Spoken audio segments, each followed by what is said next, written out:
The Magicband Plus has launched, and we have so many things we want to talk about with you on it. We've got some park news from around the world, including some stuff happening in Disneyland, Disney World, and many others. And we're going to talk about D23 Expo tonight on ParksCenter.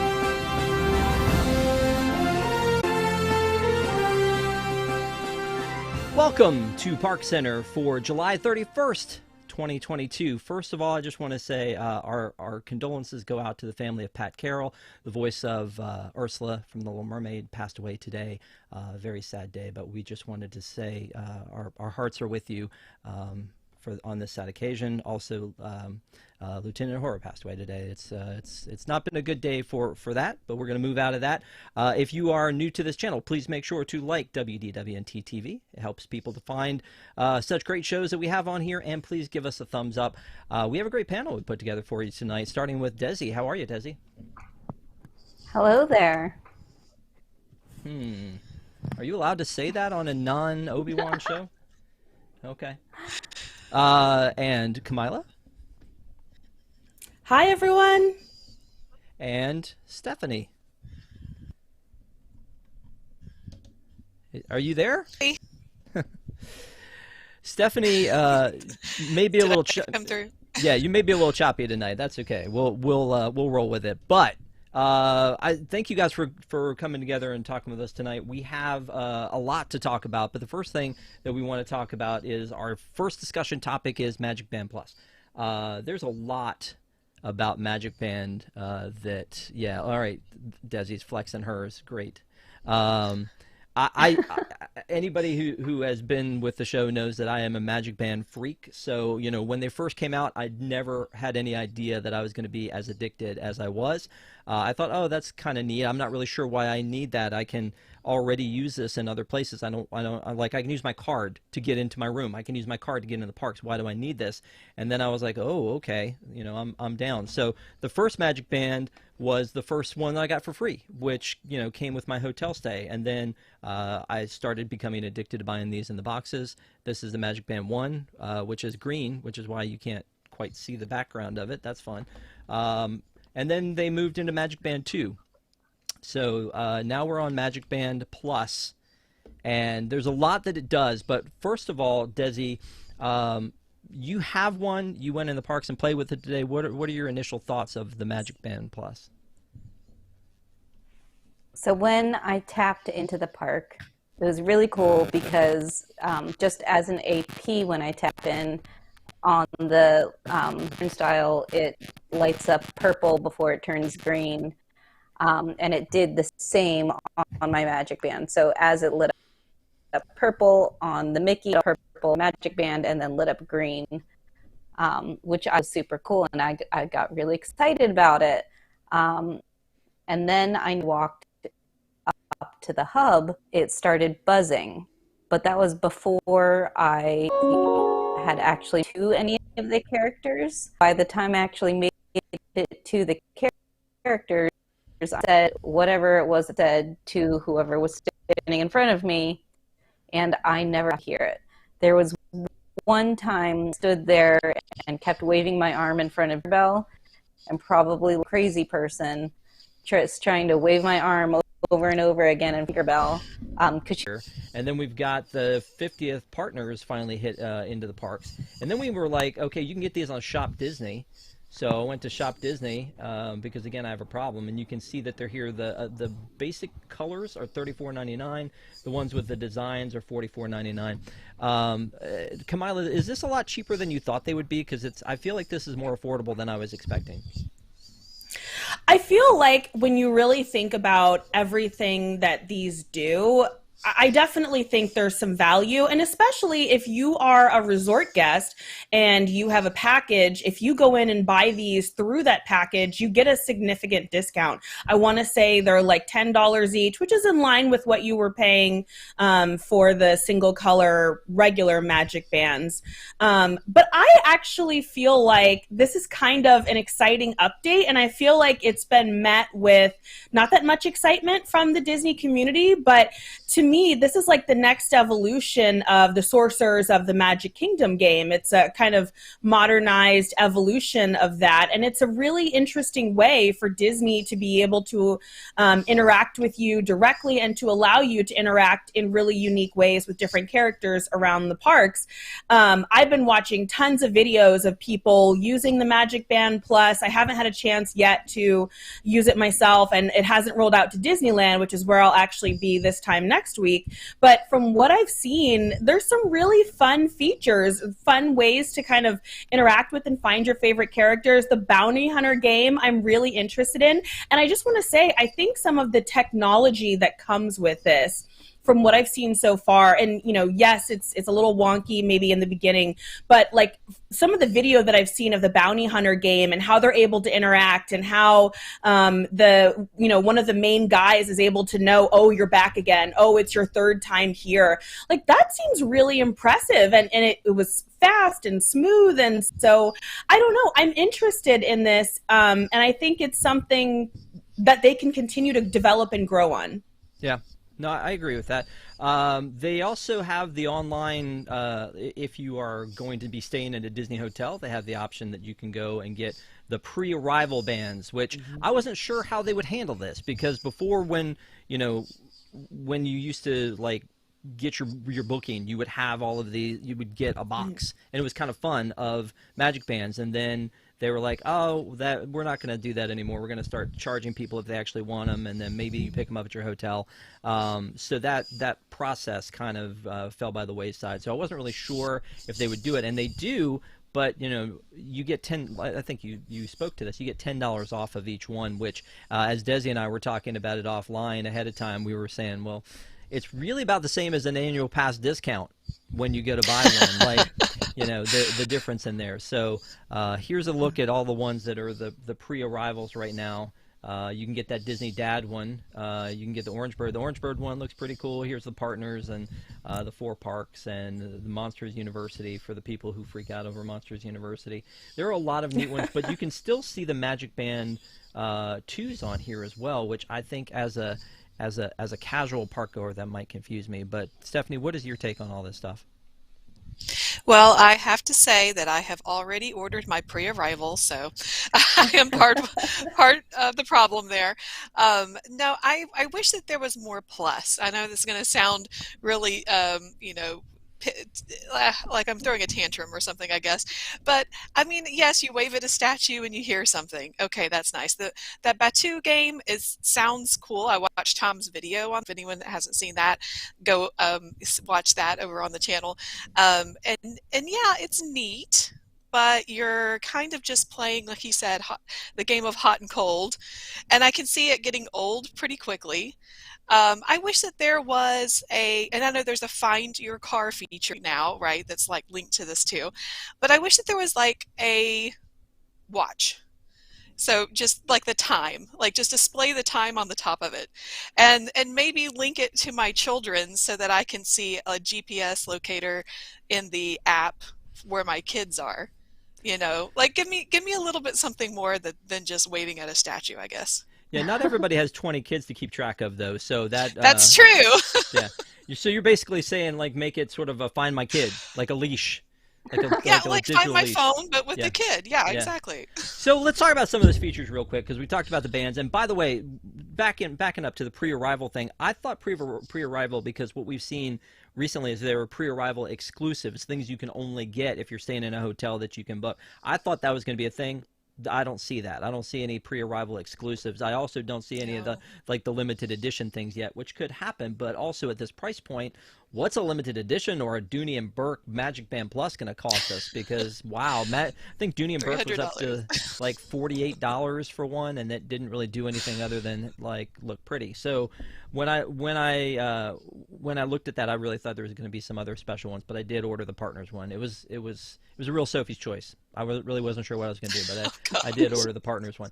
So when we go in to look at the features, though, there was a feature that they had called Glow with the Show, which was like, I think it was first, maybe it was the mouse ears, and then they had wands, and they had other things that would kind of interact with the show. Paintbrushes for the Paint the Night Parade.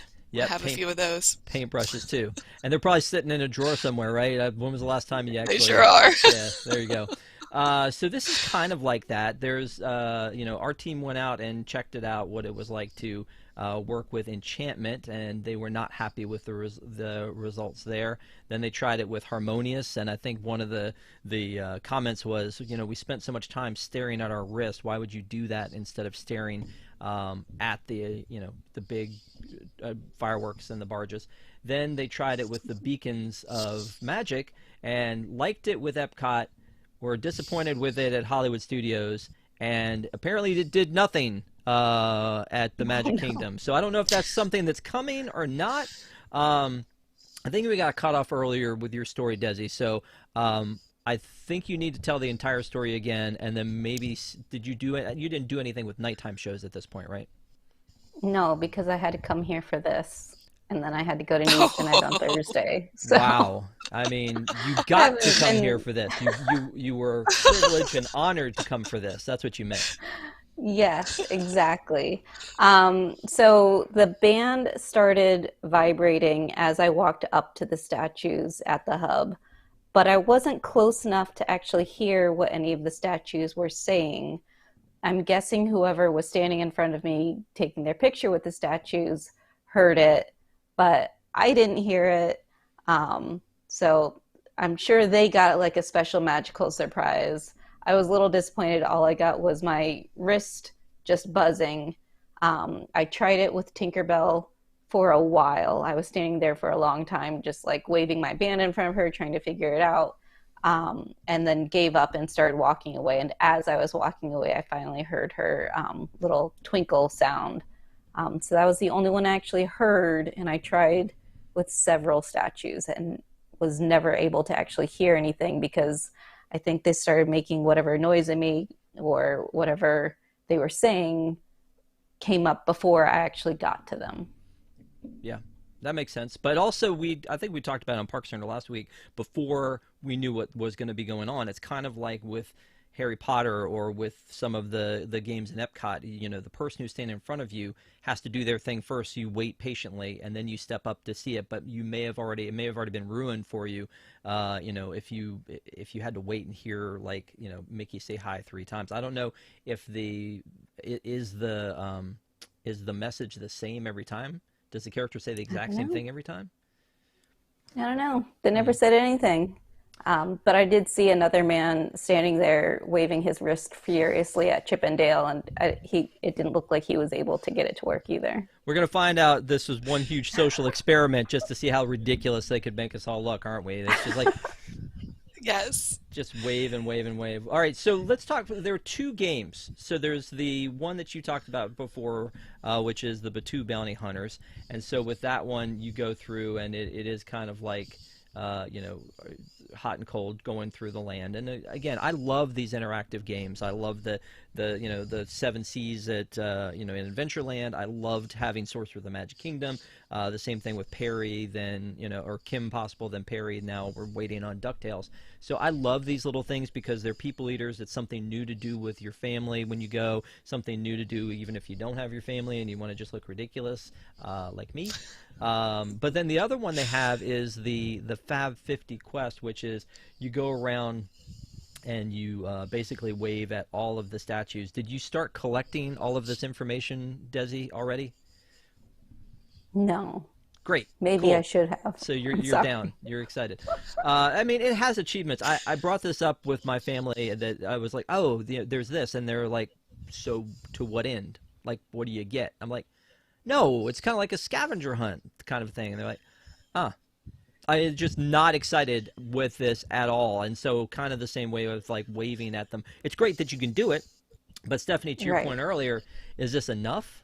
I mean, why not make it more like Pokemon Go?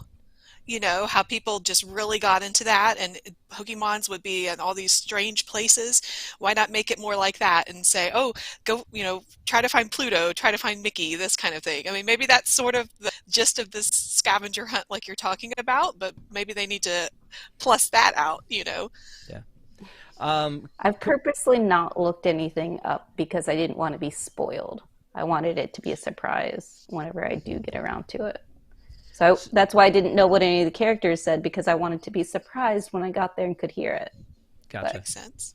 No, didn't happen. So let's talk about issues, because I mean, why wouldn't we? Let's talk about so one of the things that I think surprises people is you have to charge this. That was never the issue with this. You walk in with this is good to go. The only thing you have to do is you have to link it to your account, right? You have to link it to your My Disney account. This one you have to pair with Bluetooth. You have to upload update software. You have to run updates on it like an Apple Watch. To your point, Stephanie, if you're updating it like an Apple Watch, why doesn't it tell a time? And then also you have to charge it. And Kamila, I mean, have you talked to people who I hate to pull the travel agent thing, but you get a different point of view than we have. Like, I feel like everybody always says we're too close to this stuff. So the people who are on the outside, do they understand what this is doing? Do they understand how different it's going to be with Magicband Plus? You're muted. I think just like the rest of us, people are going to figure it out. I feel like for most people, because it's new, it's the best version. A lot of the people that I work with that are, buying packages that are anywhere from $5,000 to $15,000, yeah, they're going to buy the Magicband Plus. And once they learn about it, they'll play around with it and check it out and see what it does. And I don't think for people who are kind of these pre-arrivals, they're probably receiving this in the mail before they actually travel, to Disney World or Disneyland eventually. And so I think they'll have time to charge it. I kind of felt like the battery issues and the charging story was a little bit of a non-story. I think clearly Disney wanted to have this out in the world much earlier. I think they fell victim to shipping delays, which are a real thing. We all complain about it, but they're real. And then I think maybe, who knows, maybe the tech wasn't quite where they wanted it to be, but I think clearly they wanted this to be available much earlier. And so I think they kind of got caught there more than anything. But I actually feel like the only kind of downside that I really see to this is not so much the charging issue, because it's going to do everything you need it to do. Get into the park, get into your room, pay for things, even if it's not charged. It's just the extra, the plus things that you're going to be able to do with the charge.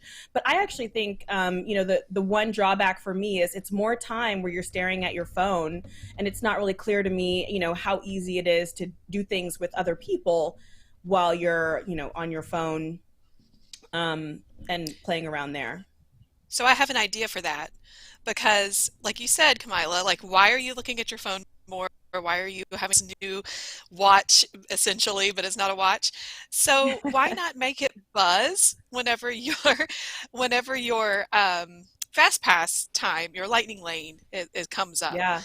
Why not make it buzz so okay, I'm reminded I need to go get in line now, or something like this. Make it to where you're not constantly having to be on your phone, but it actually pairs well with the app, and it gives you another way of figuring something out without having to constantly be looking at your phone. It pairs well with the app. I love that. well, and to your point, Stephanie, I feel like that's the plus. Well, no, I feel like that's the plus is, to the extent that they're updating, they can continue to add to this technology conceivably. And, who knows, if they can get it to turn red and green and direct you which way to go, you would think they can, have it see your plans and tell you, hey, 10-minute warning before you need to check in for your next reservation. So, who knows? Exactly. Well, okay, so first of all, I want to thank Crack and Teeth Gaming, just gave us a $1.99 super chat. Magicband Plus seems like a marketing scam. Hashtag cheapek. Go for it. Yeah. Yep. I all mean, did. it's fine. We're all fine. I mean, again, I fell for this thing a long time ago, and I'm a little bit addicted. And that's another thing too, is as a collector, like, forget all this other stuff. As a collector, do I want to go down this road again? This is almost giving me a clean slate to go stop. Yes. Because No. because what? I don't think it. I'm not going to stop. You're not going to stop? I mean, I literally No. have at least 100, and I know I probably don't have the most on staff. And Wow. so I mean, it's one of those things like I just all of my favorite, IP. Like here's a Han Solo one from the movie Solo. I bought one for the Mulan live action movie. Like it is a And you kept collection. all the boxes too. Wow, that's Well, impressive. yeah, a lot of them. I mean, I just keep them in the box. It's a different problem for a different day. But as a collector, it seems like a good time to just go. Let me just have this one and just ride this one until it's done. But then they're going to do something. I mean, they haven't done the LE thing yet. They haven't done the pre-arrival exclusive yet. They're going to do something, and I'm going to go, son of a, okay. Now I'm going to have to do this. But the one that I have, the partners one that I say I have, I used my annual pass, like the discounted one that you get when you upgrade or renew your annual pass. I saved that knowing or thinking that Magic Band Plus was going to be an option and used that. But again, Desi, to your point, 20% off right pretty much puts you in the same boat. So I might as well just go buy a bunch when I go to the parks, huh? No, no. It's Let's not like do a that. dollar cheaper if you buy it online right now. Yeah, it's a little crazy, and you got And it to. comes with your name on the back versus when you get it in the park. It just Exactly. Is has that Good good or point. bad? Is that good or bad? It's good. Okay. It's It's individualized. so my husband and I, like the ones we wear all the time are our white ones. And the way, because we bought it in the park, the way we do it is we make sure that like my little orange AP slider is on this side and his little orange AP slider is on that side so that we don't accidentally grab the wrong one. Because there was a time where like I accidentally grabbed his Magic Band and I went to the park and tried to tap in and was like, oh no, I'm not him. I need to, use my phone or something to prove that I'm an AP. Yep. And Kamila, something we talked about going into this again with the battery issue is that everything you've read says that if your Magic Band is dead, you can still tap into the parks, right? Mm-hmm. Okay. Mm-hmm. Right. So that's still another challenge. But I want to ask you this, Stephanie, because I know I joked about you having a bunch of kids, but just legitimately, how many do you have? 3 and one on the way? 4, almost 5. Almost 5. So here's the thing, and I don't have an example of it somewhere here, but when I go into a Disney hotel, I'm getting ready for the next day, just for me. I have a charging cord for my phone, a charging cord for maybe my gimbal, a charging cord for my my smartwatch, a charging cord, and like they're everywhere around the room. I can't imagine if you had a family of 6 or 7, how many cables and cords you're going to have all over your room trying to charge these things the night before. Like, is that going to be like a holy nightmare for you, or? Yeah, 7, exactly. So we're going to have, usually what we do with the Magic Bands is we put them back in the box I take them off, all the kids say, go put them back in the box, and the box stays like underneath the television. Well, now we're going to have, like you said, these cords, right? So I hope that we have enough USB charging ports and other things to where we can put those in and, or we just play Sophie's Choice, like you said, and see whose Magic Band gets charged over the day. Yeah, I mean it's going to be interesting to see because at least with these have some sort of small battery in them that lasts 2-3 years to be able to use the RFID when you go into the parks and when you go to tap in. I've never had one, knock on whatever this is I'm sitting at. I've never had one where the battery stopped working, and I have this Orange Bird. Well, this isn't the one, but I have an Orange Bird number, like a Magic Band 1. I have so many Magic Bands, I just pick them up randomly. I don't know. I don't even know what this one's. This one's actually a Rivers of Light. It was a pre-arrival that I was like, well, I gotta have that. And I hate Rivers of Light, so that's why it's a real problem. But again, I have the Orange Bird number, like the Magic Band 1.0, and it still works. I still use that when I go to the Magic Kingdom. So that works to tap in, but Mhm. like when you get your ride photos, it won't work unless it's one of the rides like, Buzz Lightyear, where you actually can tap it to say that's my photo. Gotcha. Makes sense. That makes sense. But again, back to the battery thing, it'll be interesting to see how to handle that, because I have so many things I already have to charge when I go into the parks. Just one more thing seems like it may be an inconvenience, but should be exciting to see how it works. And Desi, I'm glad you had somewhat of a success, and it sounds like you've got a lot more testing to do. So as we wrap this up, I just want to get final thoughts on Magicband Plus from each of you, and we'll start with you, Kamila. I just will say I am a little bit surprised at some of the pushback that this has gotten, just because I feel like Disney found what I thought was a really interesting way to kind of allow people to interact with their favorite characters and with the park in really unique ways. And like I said, I watched a lot of videos of people actually playing kind of both the games, the one in Batuu and then also the one with the Fab 50 statues. And it was interesting, right? Like you would, wave in front of a character and you'd go back to the app and it would tell you to, it would direct you to a certain place, and you would put your phone there, and then you could search around for the character, and you'd see the character in an interesting spot. And I feel like, when we talk about things like Sorcerers of the Magic Kingdom leaving and, how sad that is, only for Disney to kind of, bring back a version. I'm not saying they're the same thing, but to bring back a version and then everyone's like, this is terrible, or, just not really interested. It makes me wonder, how much they really cared about the others, or if that was just something that was leaving. So, I feel like at the end of the day, for the average guest, they're going to buy the Magicband Plus and they're not going to think that much about it. And, they might use it a little bit. They might not. I feel like there are definitely going to be some people where it's going to allow them to experience, something like Batuu or Galaxy's Edge in a really unique way. And then there are going to be some people where, they go so often that, maybe the magic has worn off for various reasons. And, they just can't find any interest in this. And I think that's kind of sad. But I feel like we want Disney to continue to experiment and expand. And we could say, this is Disney's version of, the wands. And to me, everything we've said about what could be, a hindrance with Magicband Plus. You could say that about the wands too at Universal. That's not stopping people from buying them en masse. So, I think it had to cost what it does because it comes with this additional technology. I don't think it's that surprising, but I'm interested in this. I will be getting one for the next time I'm in the parks. And, if you're not interested, you don't have to get it. So it's kind of a win-win for everyone. All right. Moving on, Stephanie.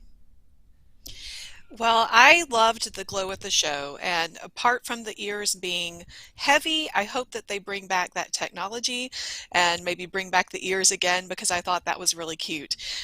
So if this is anything like that, if it actually works with the beacons of magic and that kind of thing, then that's really neat and pretty, something pretty to go along with the show. I hope that Kamila is right, and I hope that they end up plussing out their plus. And we know how technology is not Disney's strong suit in this case, but I hope that it does bring extra things that make it easier instead of having to be constantly on your phone and on the app. So yeah, like buzzing whenever your FastPass time is up, or your lightning lane, or your dining reservation. Yeah, things that would make it more convenient. Yep. And Desi. I didn't really have too much of an issue with the charging thing. When I bought it, it was at 60%. So it was enough for me to be able to do the update and get through the rest of the day. And then I bought it on Thursday, and then I didn't do anything with it until today. And when I picked it up this morning, it was at 30%. So in a few days, it only went down 30%, but I also wasn't using it.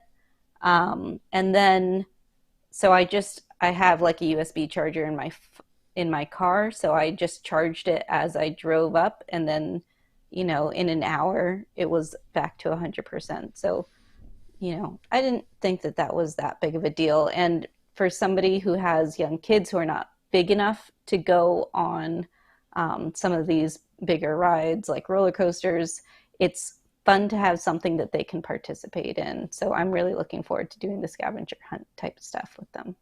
Awesome. Well, we will keep people posted as we learn more things. I'm sure they'll roll out more stuff, and as Stephanie said, they'll continue to plus it. And so I don't know if they're going to track her children or tell her the time, but other than that, there are a lot of uses that could come to this, and it's pretty exciting to think about. I think that the only thing that's not going to come true for you, Stephanie, is the phone time, because it looks like this really kind of relies on the phone to interact with as much as ever before. So I would like a slider, the way that they have the slap band ones where I could just put it on my watch. I really found that convenient. But I would like a slider that lights up and vibrates and does all of the things that this one does. Okay, let me take a note here. We'll get that taken care of before, no problem. Yep. We're gonna take a real quick. It's gonna happen break. now. We're going to take a quick commercial break. We're going to come back and we're going to talk about news from around the hub right after this. So don't go away. And thank you guys so much for being with us tonight on ParksCenter. Be right back.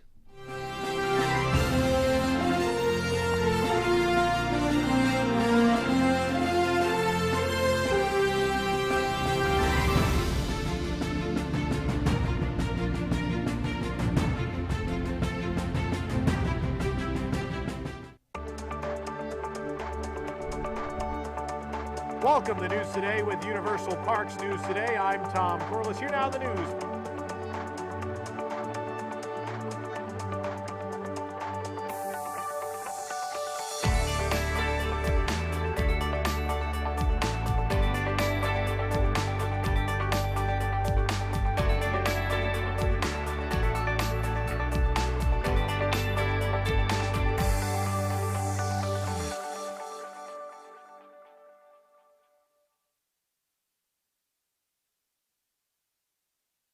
It's time to adjust that set and turn that dial to WDWNT TV, our new channel where some of your favorite programming from the WDW News Today YouTube channel is heading.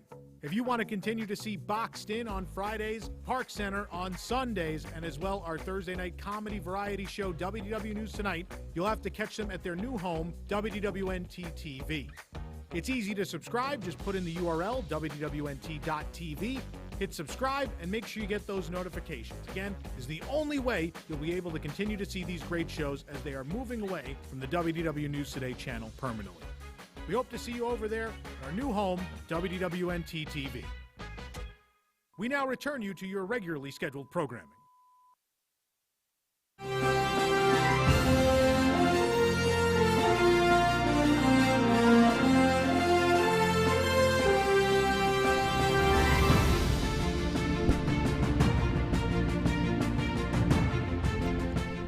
Welcome back to ParksCenter. Thank you guys so much for being with us tonight, and we're going to go through some parks news, but again, just a reminder that we are on WDWNT TV. Please make sure to subscribe to this channel, like this video. We appreciate it. We appreciate you guys being here with us every Sunday night at 9 p.m. to talk about all things Disney parks, and so the next thing we got to do is we got to go through and look at a bunch of Disney parks news. One of the things that we're gonna talk about is, this is something I noticed on my own before we did this story, and I feel like it's been going on for a long time now, is the fact that the cast members are calling us friends. First of all, we're calling them cast members. We're playing this whole, they're cast members, we're guests, they're backstage, all of this as if it's a big show. But now they say friends, and apparently it's just because it's a non-gender specific thing to call you friends. So they'll say, hey friends, come on in friends, need you to move forward friends, that kind of a thing. And it gets me like the whole Chick-fil-A, my pleasure. Like I always try when I'm at Chick-fil-A to end a sentence in a way that they can't respond my pleasure. And it feels like it's really complicated to do that. But I don't know. I mean, Kamila, is this a thing that you've noticed? Do they do it at Disneyland? I assume they do it everywhere.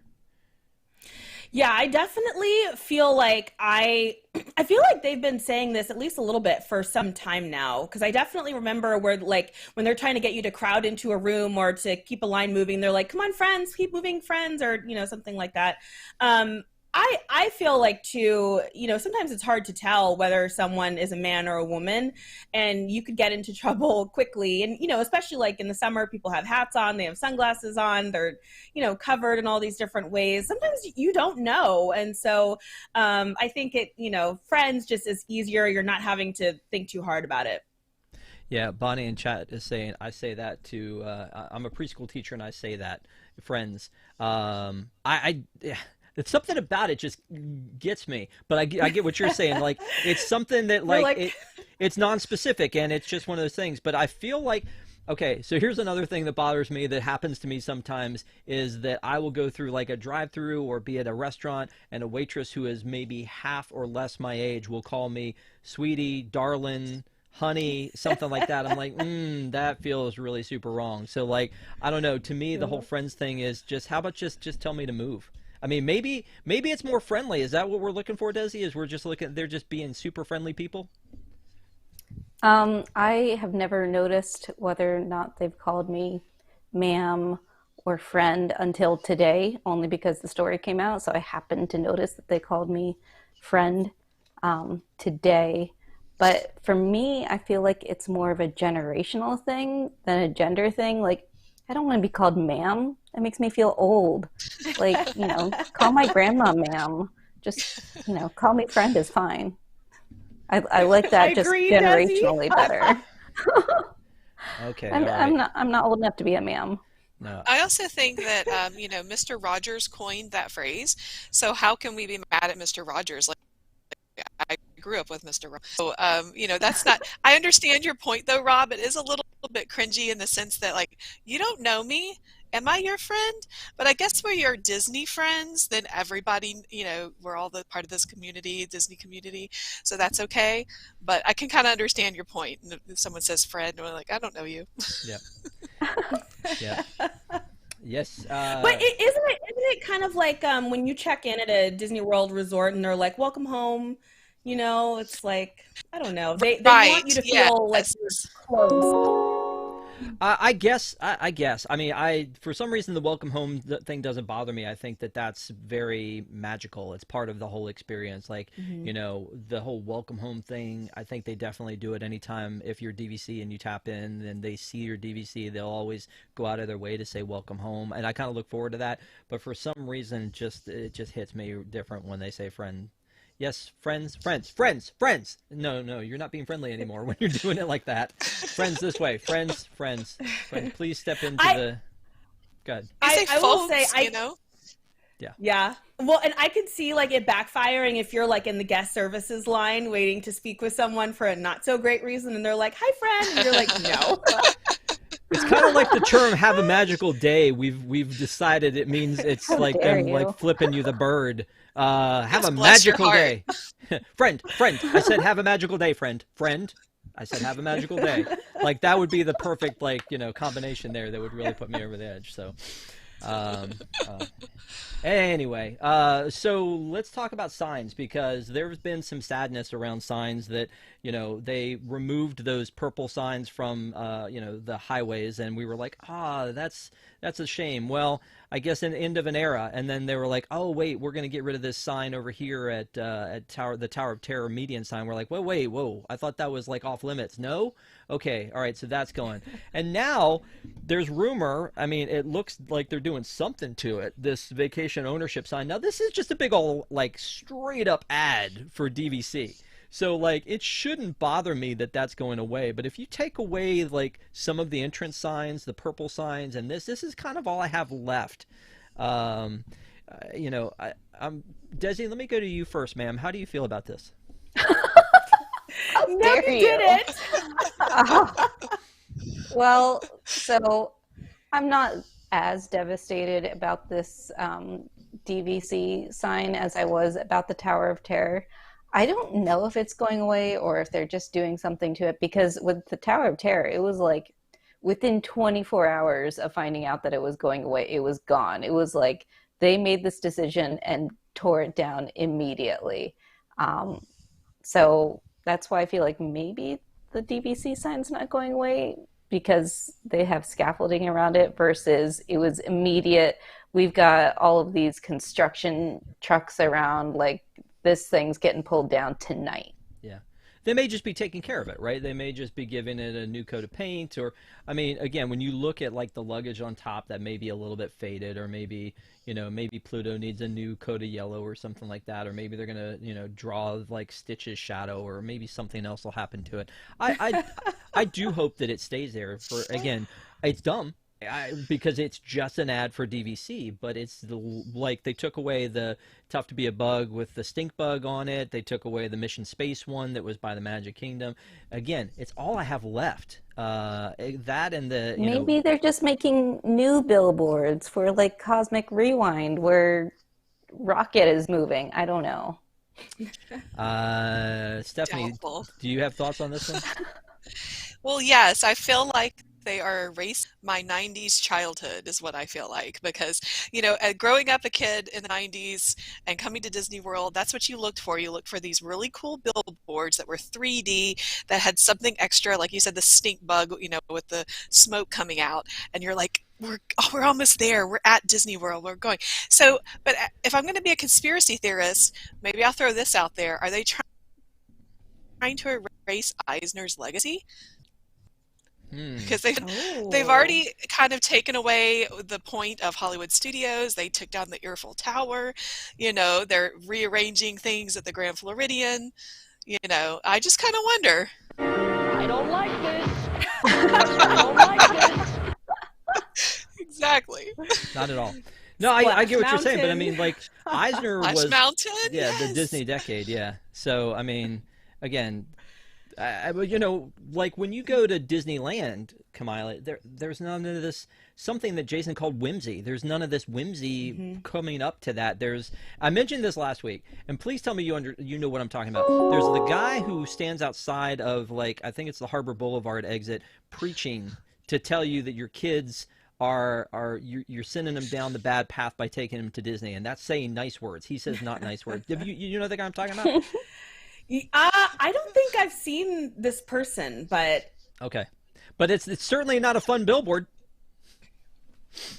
yeah, I mean, I'm sad about these going away. Although I will say, I was thinking like Stephanie. I was thinking more along conspiracy theories. Stephanie's is more formed. Mine was, what if Disney is just trolling you all, like with all of this, and they're gonna like come back or something. So Stephanie's, I think, is better. We need to have a conspiracy theory section of the show. But no, I mean, I kind of also agree with Desi though. Like, what if they're taking them down to bring something else, or if they're just to repaint them and bring them back? Humidity in Florida is a real thing. Maybe that has an impact. I don't know that it's something negative yet. And with D23 coming up, maybe there's an announcement there, because it does just seem like, why do this? Unless you're trolling. That's still kind of my theory. Well, you make a good point. Like, is it too expensive to keep them up and no one really cares? I mean, we talked about the Tower of Terror one, that they go in. Well, nobody inside the company cares. They go inside. They go in and they get the Tower of Terror like shaking again, that rocking back and forth, and then it doesn't work again. Is it one of those things where it's just cheaper to just demolish it and be done with it? Because it does provide something exciting to see, and the fact that it's gone away is a little sad. Maybe you're right. Maybe there will be something amazing coming that they'll be talking about at D23. I don't think so, though. It has not felt like the case as we've moved through this. It feels like what they did from taking Mouse Gear to Creation Shop, from taking the Electric Umbrella to Connections Cafe. It seems like it's just making it just, I don't know, taking away the fun part of it and just making it just, yeah, exactly. So I fingers crossed. Let's be positive. There could be something better coming. Not sure that that's the case. One of the other things that actually left, which has to do with the boardwalk, and I think this upset me more than it did anybody else, is taking away the strongman arms from the top of the ESPN zone here, and it was like, I did this and you guys couldn't see me, but like the strongman arms. I mean, it needed to go because this thing's been closed for a while, and now we know that there are big changes coming. But that's again part of the whimsy that is now gone from the boardwalk to make it just a little bit cleaner. But the news is that they're going to be taking what is now the Boardwalk Bakery, and they're going to make it a deli, and then they're going to take what was the ESPN club, and they're going to make it a cake shop. So let me ask you, Kamila, do you care? I mean, I thought the bakery was really sweet. Like I liked it. Whenever I was in the Boardwalk area, I would stop by and get something, get some coffee, get a pastry. I mean, I thought it was a staple. And I feel like even my parents, who have only been there, you know, maybe once or twice just in that area, like they saw the news of this and they were like, did you see this? And so they kind of were like, wow. I will say, I wonder if guest feedback played a role in this, because some of the feedback that I hear about the boardwalk and really just that area in general is people feel like there aren't enough dining options, especially, you know, for quick service type of dining. And so I almost wonder if, you know, this was something where they just got enough feedback that said, I need another place where I can run and get some food, that, you know, they decided to kind of expand this into a deli versus, you know, just a more traditional bakery. But I mean, I think it's kind of sad, but I also could see the argument where they just needed something else there.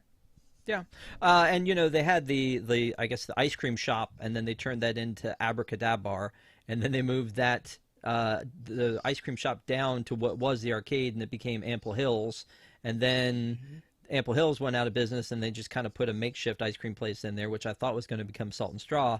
And now, I mean, it's weird them like playing this, like, you know, 3-card Monte with all of these stores or storefronts on there. And I guess that, you know, maybe to your point, they're looking for the right combination. This, though, we saw a menu with prices for what is going to be called the Boardwalk Deli, which is going to take the place of the Boardwalk Bakery. I mean, this is fun. This is cute. I love cannoli. That's a neat thing. Mickey cinnamon roll, almond croissant, cannoli, doodle muffin. Oh my gosh, I can't get enough doodle muffin. I'm so hungry right now. Yeah. So, I mean, have you looked at this menu, and if you're hungry right now, ma'am, I'm not sure this is the right thing for you. I mean, I looked at the menu. It all looked delicious, but I'm going through some health issues right now, so I can't really eat much of anything. So everything looks delicious to me. And I think the sandwiches with like, they just look gigantic. They look like they can feed an entire family. So that's what I'm excited about. Okay. All right. Well, it all looks yummy, and I'm not going to miss the ESPN zone. Sorry. Well, now I feel bad for asking you about food. Stephanie, final thoughts on this one? Well, I think that the Boardwalk Bakery was charming. I actually saw Gary Sinise eat his family outside of it one time. So I think, yes. So I think he was there to do candlelight processional that weekend. And so anyway, they were sitting there. But I think that if they take down the ESPN zone and they put in the bakery and make it like a larger seating area, I think, because there's always a line out the door. That makes more sense. And maybe hopefully the deli's going to be good too. So yeah, I love the boardwalk area. I do.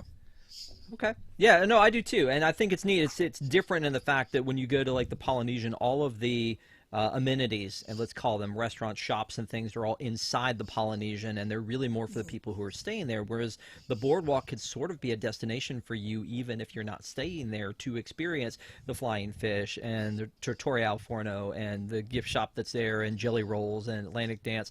And so I think it has the makings of great, but I think it was like probably really good and kind of teetered off.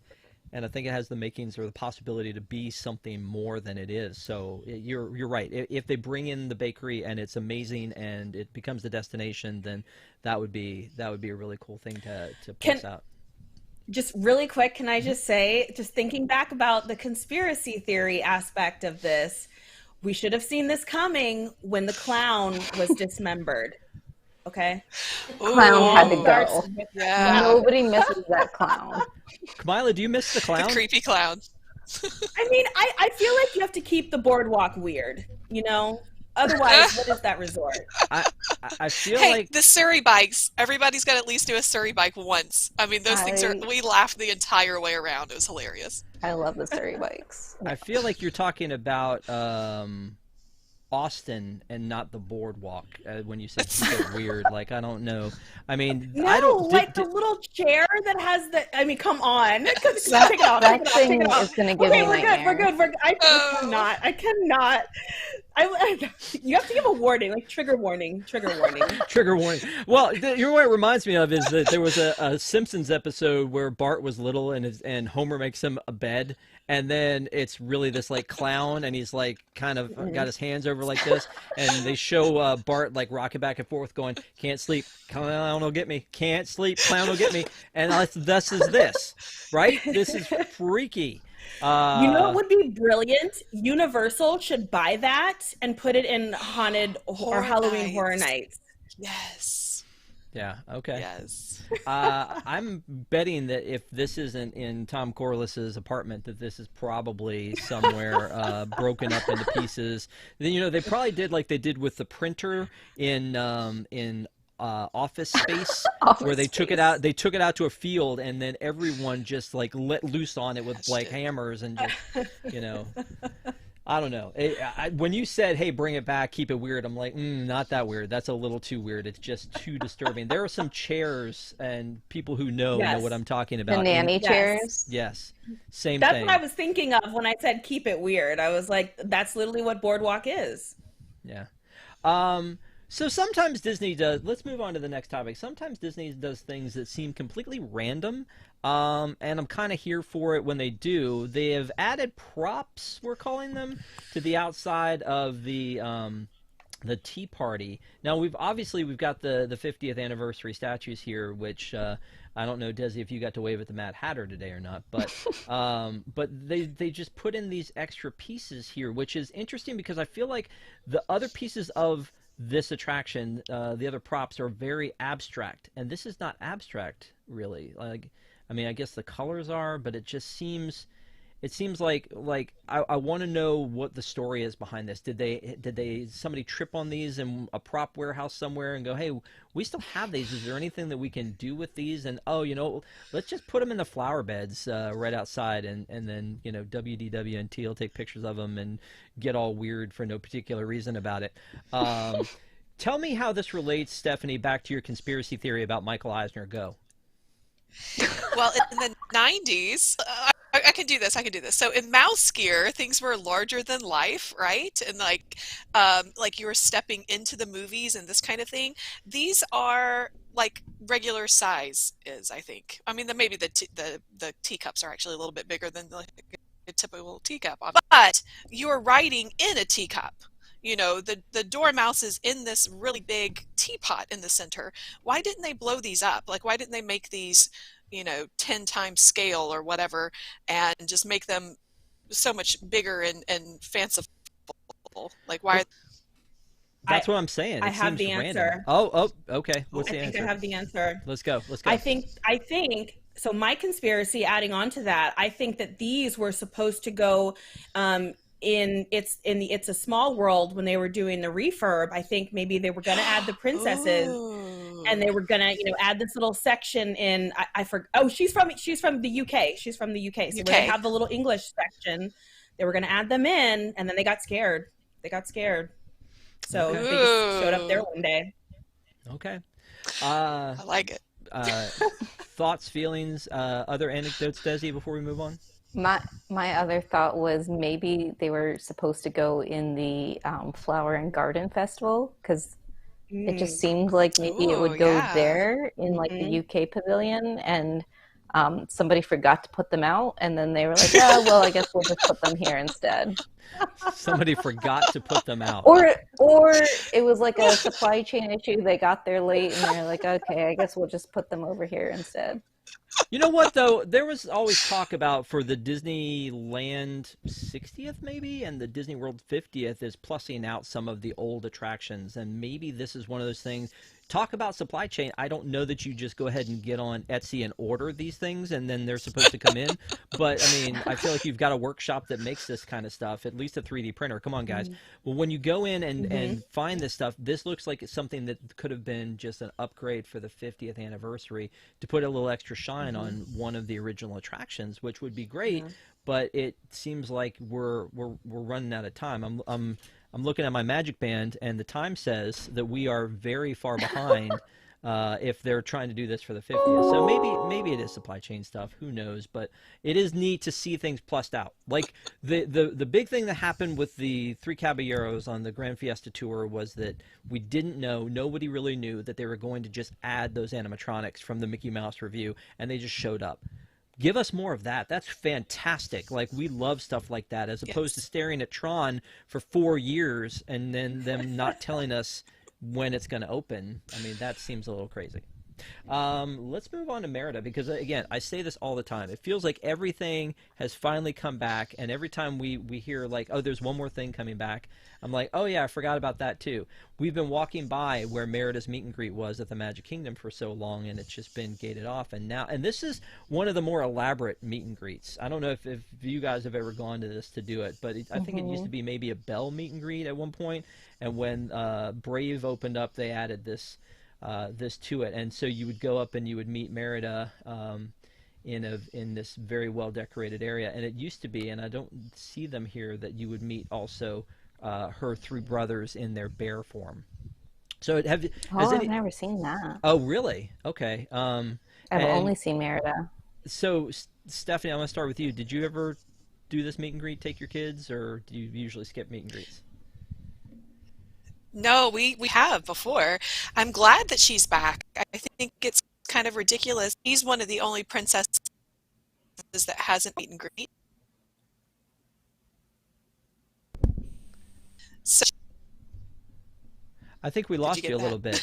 No, I heard I'm sorry. Princess. I heard Princess, one of the few princesses that has a meet and greet. Go from there. Outdoors. And she was one of the last ones to come back, and it didn't make much sense to me. So yes, I'm glad that she's back, and she's very well received. I think a lot of people like Merida, so I'm glad that she's coming. Here's a picture, and it's not a great one, of her with the bears behind her. And so like the brothers would pop up and just like randomly during a meet and greet. It was really neat to see. So is it explained why they're in their bear form? No, that is that. They ate those cakes. I mean, oh, that's right. Yeah, it could. Who knows? Yeah, exactly. But I mean, we also, you see Darth Vader walking around in Launch Bay. You don't ask questions about that. You just go, oh, cool, I get to see Darth Vader. True. Yeah. True. I'm more asked questions about why is the Beast still the Beast when you go to Yes. It's true.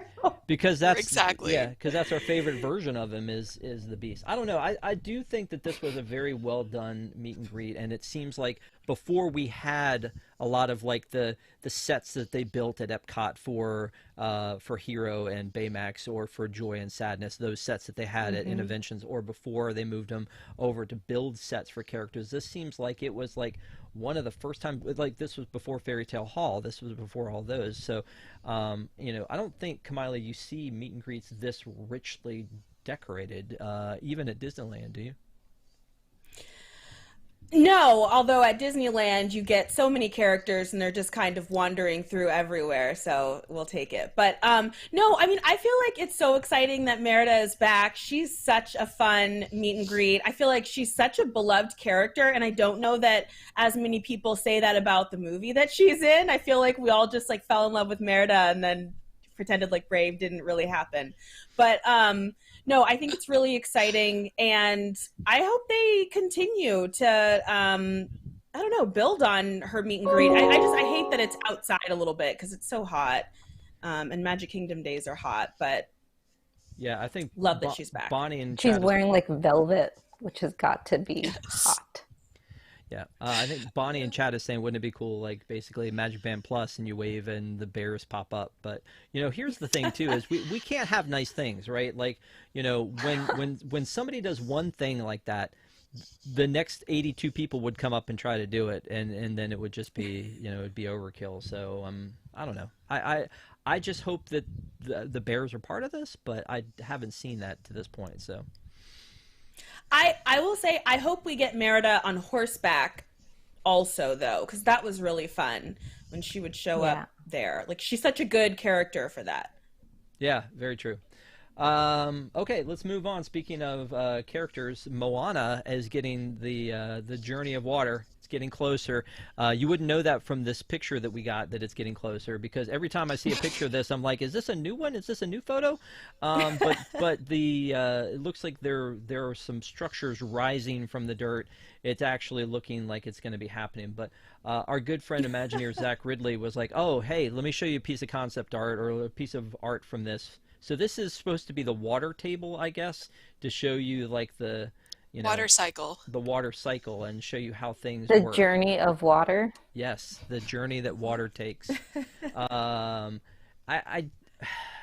would have preferred to see some updated, intricate concept art, but I mean, I guess this is cool. Does this give you more of a feeling, Desi, of what we're going to see when we go to this? It just looks like the tapestries that are in Moana. So, like at the beginning of the movie, while her grandma is talking to the little kids about the inescapable jaws of death or whatever it is that she's talking about, it looks like that same kind of artwork. So it more just looks like this is the Moana stylized than giving me any indication of what the attraction is going to look like. But I guess the attraction is going to look Moana-y, so maybe we already know what it looks like because it's going to look like Moana. Well, we've got it. We've made a verb out of Moana. Moana-y. Moana-y. It's I think that's an Moana-y. adjective. Well, we'll unpack our adjectives. I am so sorry. Adverb. I am so sorry, ma'am. I am so sorry. Anybody else thoughts on this? I mean, honestly, I feel like I'm with Tron and with Moana and before that with Cosmic Rewind. I feel like we're like beating a dead horse here. It's like, oh, they moved the scaffolding 3 feet this way, and let's talk about it again. But this is actually something new that they've talked about. So I don't know. I'm actually Kamila. positive on this one. Oh, you are? Okay, we'll go to you, Stephanie, and we'll go back to Kamila on that one. Well, just because, like you said, it's not that impressive of a graphic that but it harkens back to the original edutainment of Epcot. So, my kindergartner studies the cycle of water in kindergarten, so this will be cool. Yeah. No, I'm with you on that one. I actually thought the same thing, honestly, because I was like, this looks too educational. I'm like, wait a minute, that's what we're always complaining about, is it's not edutainment anymore. So, yeah, exactly. I agree with you on that one. Kamila? Yeah, I mean, so for some reason, as I was like reading about this and thinking about this, I was kind of thinking about Figment and that ride and how that takes you through, sight and smell and, all these different things. And I almost wonder if it's going to kind of give you that, but like the journey of water instead. And so I don't know. I mean, I feel like there's so much they could do with this ride to make it really interesting and tie in so well with, Moana's story. I'm excited about this one. My one question is, when we say attraction, we don't mean it like a show or like something you're standing. Like, is it an actual you're riding through or no? No, it's a walkthrough. Like a walkthrough. It's a walkthrough. Okay. Yeah. I mean, I think that has a lot of potential. You know what, though? I do think people are confused about it. I don't know if you guys ever do this. If you are in a queue or at a restaurant at Disney and you overhear somebody saying something and it's way wrong. You just it's just they have the wrong information, and not only do they have the wrong information, now they're sharing it with someone else who now has the wrong information. And you try not to intervene, right? Because you don't want to be that person that leans in and is like, "Hey, here's what I know more than you, and you're wrong." You don't want to do that.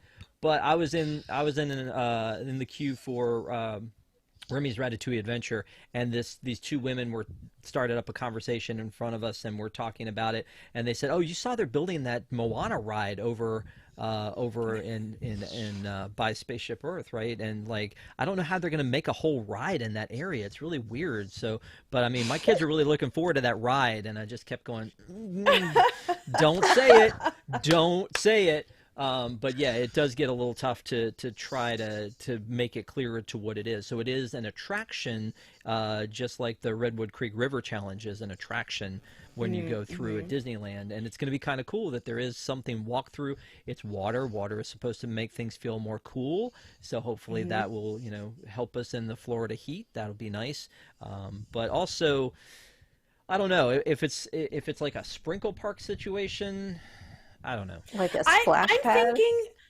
I'm thinking like, okay, like something circular. And like, I feel like as you're walking through different parts, like, part is probably like rain coming down on both sides of you. There's probably a part where you're walking through and it's like windy. I'm trying to think of like, what are the other cycles of water?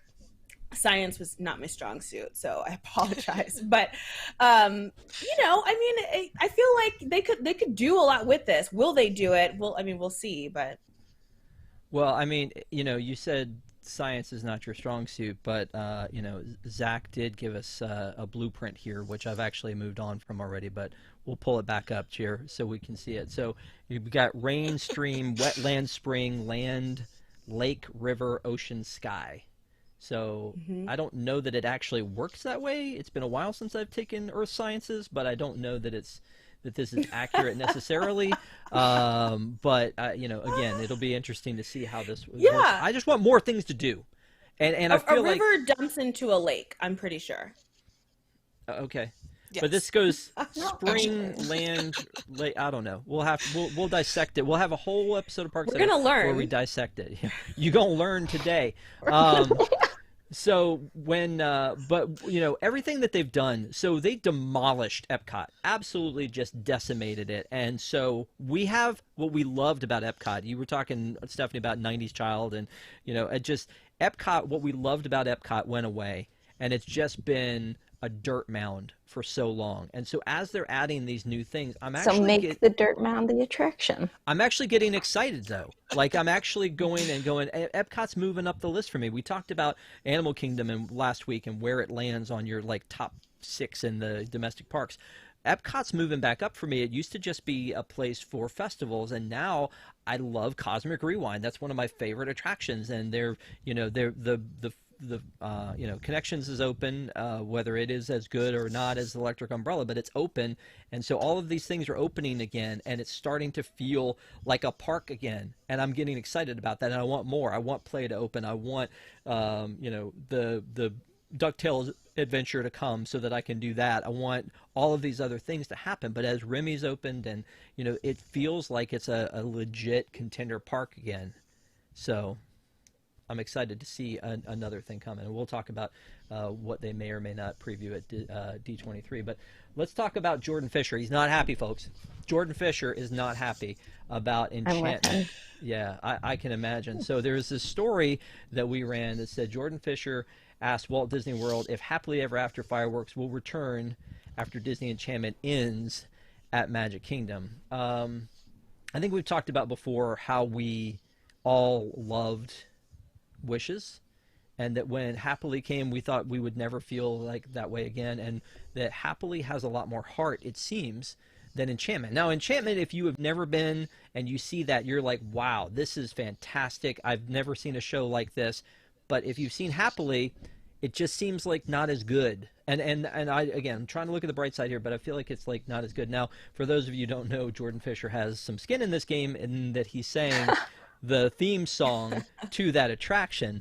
But it's so funny seeing like him on Twitter just going, is it ever gonna come back? But as he posted this, somebody in this same tweet responded with, I'm just gonna drop this right here and say Enchantment forever.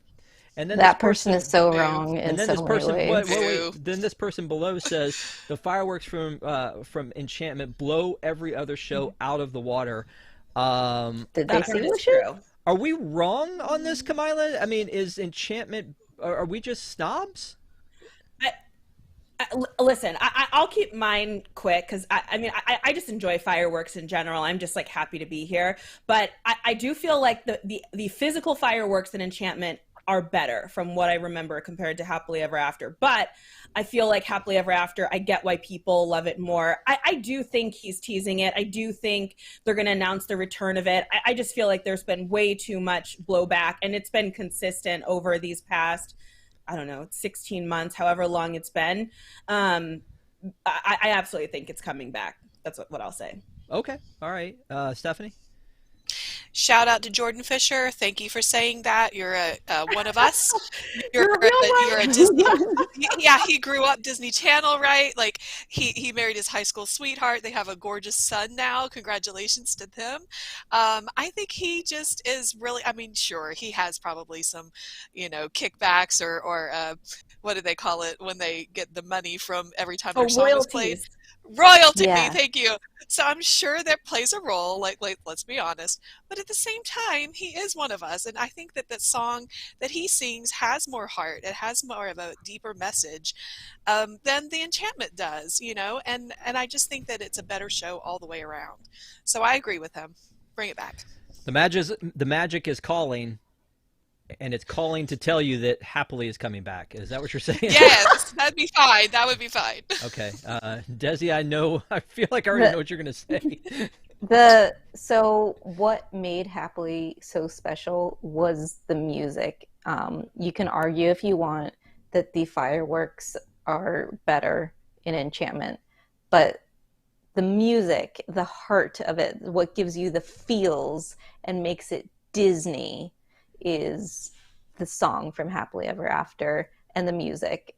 I can just go watch fireworks on New Year's Eve in New York or wherever, and they can have an even bigger fireworks display, but it's not going to give me the feels the way that Happily Ever After did. My hot take, though, is that the fireworks you can see from basically anywhere, right? If you're at the, top of Bay Lake Tower, or if you're in Fantasyland, all that stuff you can see from anywhere. So I would say that in a lot of ways, the fireworks seem more important than the projections, because the projections, you can really only see them from in front of the castle, right? So I feel like if you're going to see Enchantment, or if you were going to see Happily and you couldn't get a space where you could see the castle, you were going to miss 80% of that show, I felt like. So when the fireworks are there, I agree with you, Kamila, like the fireworks are amazing, but I think that I was staring the first time I saw Enchantment at the castle specifically because I wanted to see what that was about. But to me, the problem is the music. Like, I want the music that I know. And so they're giving me different versions, just like Harmonious is. Now, Harmonious does it for a reason, because they're trying to be more inclusive. That's great. I love that. They're giving me mixed up versions. I want the versions that I know. I mean, maybe I'm just basic, but that's what I want. So to me, the music is more important with those fireworks and the projections. But again, the projections only matter if you can see the castle from a good spot.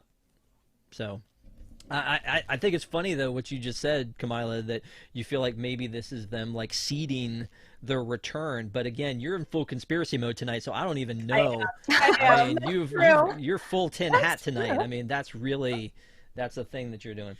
But if I'm right, maybe, I'm just like a divine, maybe I just know things. Maybe. If I end up being right. Prophesy. Let's talk about the Nemo subs, because I feel like this is a people eater that is finally, again, talking about how I feel like everything's back except, right? And so now in Disneyland on the other coast, we have the Nemo subs back, which I think from time to time, and Kamila, I'll come to you again first on this one because of you being more Disneyland. I think from time to time we've always felt like, is this, when they shut down the subs, is this the last time we're going to see them? Because we know that it's expensive to upkeep, that it's an old attraction, and it takes up a lot of real estate in a very important space between Tomorrowland and Fantasyland. So, but at the same time, I don't ever want it to leave, and yet I usually skip it when I go. So I don't know what the answer is to that, but what are your thoughts on it? I mean, I feel like for a lot of people, this is a one and done, just because it's so small in there. It's so cramped. And especially in a post-COVID world, I mean, you could be fine with everything and still be like, you know what, this is not it. But I will say, I mean, you see lines for that, and I've never seen it like the attraction, be empty or, no one's on it, no one's in line for it. I mean, you see pretty decent lines. And so to your point, it's getting people on something, it's giving them, another attraction they can get in line for. Good that they refurbished it, which probably means it will stick around for a little while, because otherwise, why spend, the effort doing that? Yeah. I don't know if any of y'all ever did the original 20,000 Leagues Under the Sea, but that was a staple for us when I was a little kid, that we would go and ride that. And then, of course, that land sat unused. It was like a meet and greet for a while before it finally ended up turning into, the Fantasyland expansion. But I never really got out to Disneyland too much. And so when I got to Disneyland and saw, oh, they still have a sub, I was excited. But to your point, you get in there and you're like, man, this is kind of claustrophobic. I'm not feeling too comfortable in here. I know you went out to Disneyland just like once. Did you get on this? Did you feel like you had to? Was it closed? No, I was pregnant at the time, and so I didn't feel like getting into a tiny little submarine.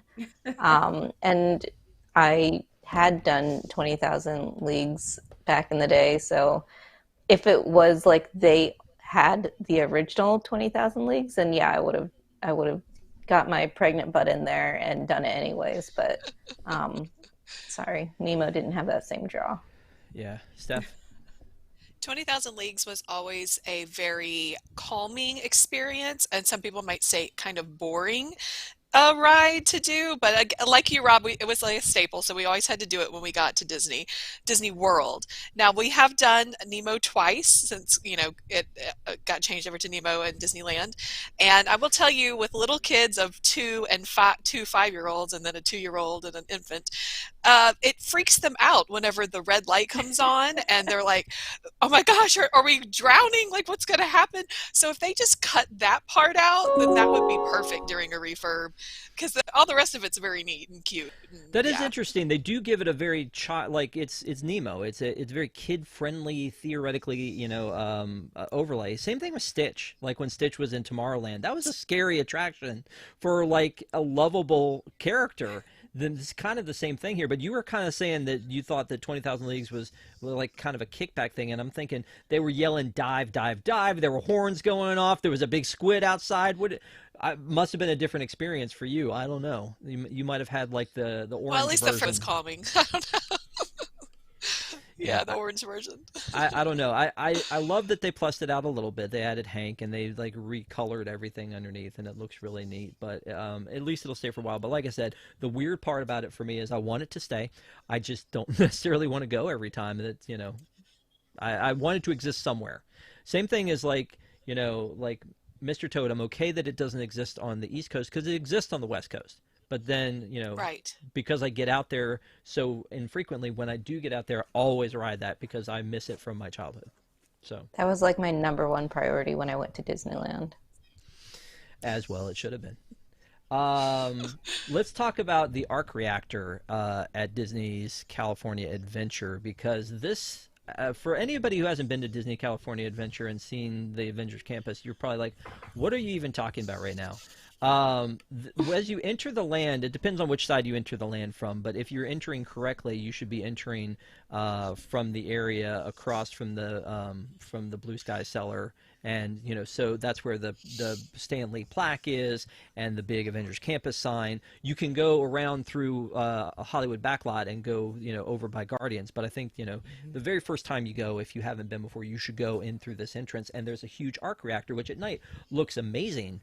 But there's little things that you're seeing here, the little pieces of glass or whatever started getting broken, or they weren't working, and they started covering up with like plywood, and I mean it was looking busted. And I thought they're probably like a lot of things that we've talked about when like we were talking about the bears, things that people may take advantage of or mess with, or they just break and they never come back. I thought this was they were just going to pave the whole thing and be done with it. But it is such a cool effect when you go in because it glows blue, especially at night.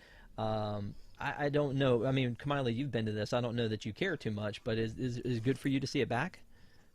It's funny you mentioned that because I feel like for all the times I've been to Avengers Campus now, I don't know that I ever noticed that.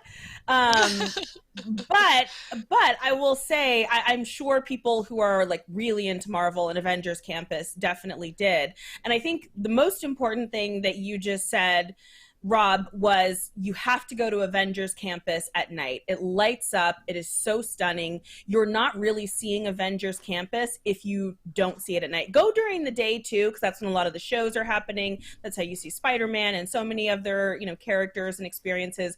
But you have to make it a point to go back at night. Go to Cars Land too at night.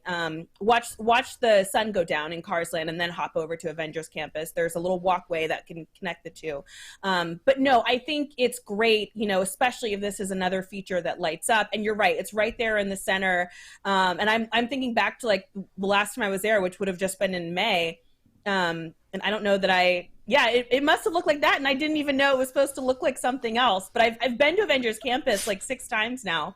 And I'll be back in a week. So I'll try to check it out and see. But definitely it's just a reminder, go see this place at night.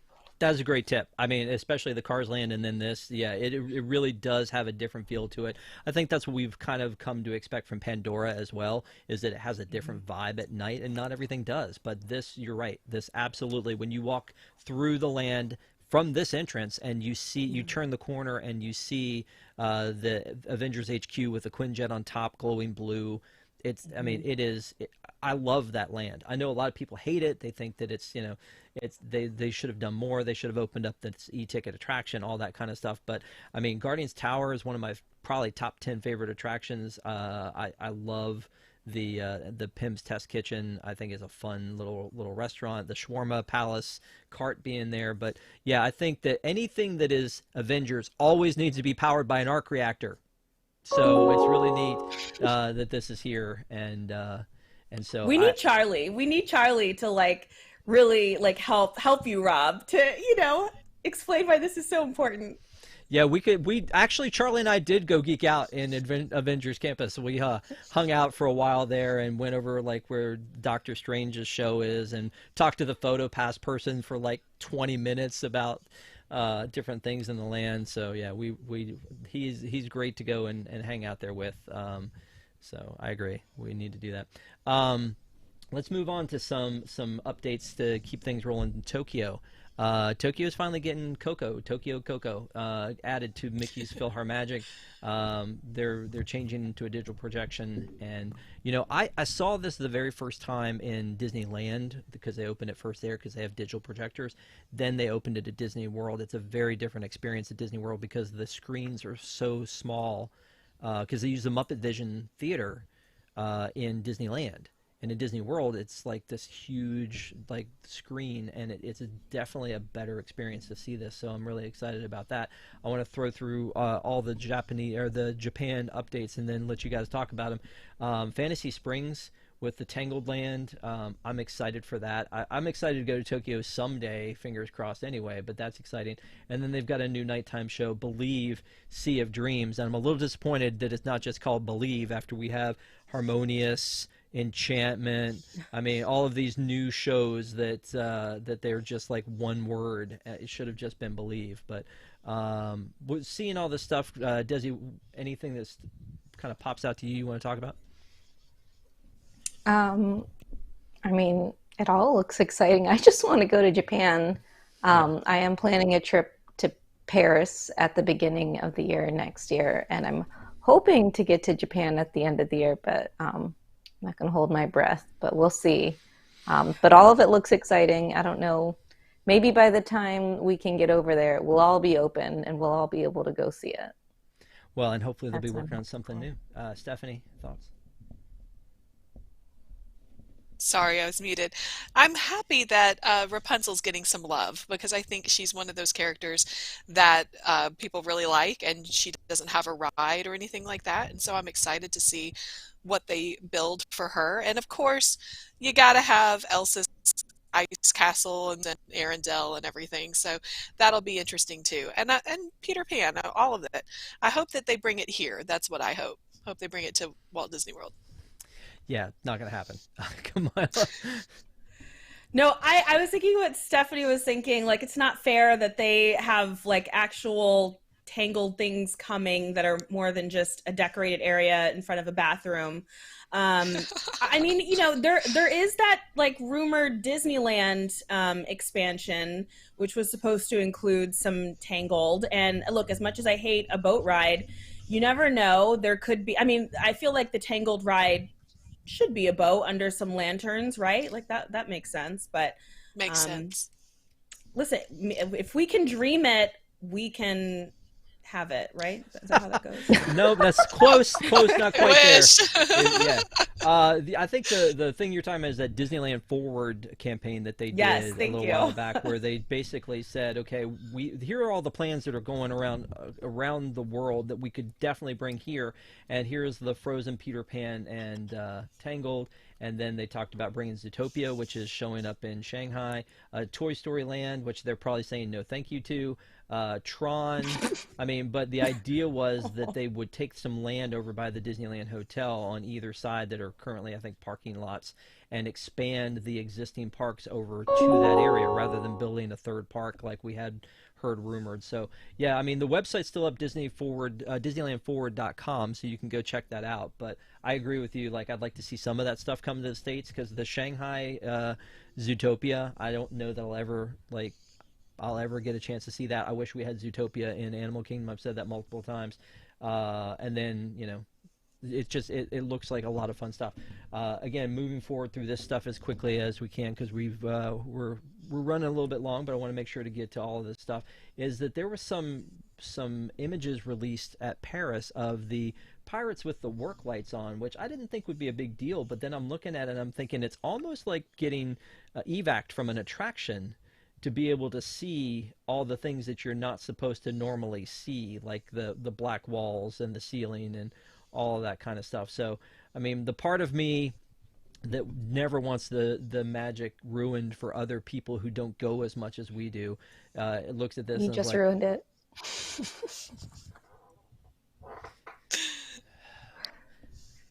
ma'am, I'm going to need you to take it down a bit.